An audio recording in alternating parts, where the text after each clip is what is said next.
Ay, isa lang po ang pattern. Basta insertion or ang program po, 25% po lagi. Para po daw po kay, lagi ko narinig ang salita nila kay Saldico at saka kay Speaker po, ang narinig kong salita. Nasabi na rin po, Ginoong Pangulo, ang the name that cannot be mentioned, ang pangalan ni Speaker Martin Romualdez at Congressman Zaldico sa pamamagitan ng paghihiring kanina pong hapon.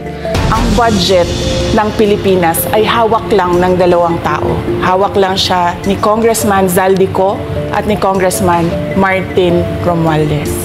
Yan ang katotohanan. Sino ho ba ang malaking kickback ang nakukuha?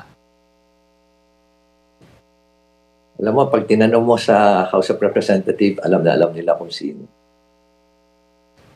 Alam nila, nagmamaang-maangan lang sila. Pero alam nila. Ang nakakalungkot dito, bakit parang takot silang banggitin yung pangalan niya? Pero definitely. You mentioned Saldico kanina. Yes, isa sa mga kanya, isa sa mga figures niya. And may isa pang mas mataas sa kanya. Hindi naman gagalaw yung una. Siyempre, hindi naman gagalaw yung walang pahintulot yung mas mataas sa kanya.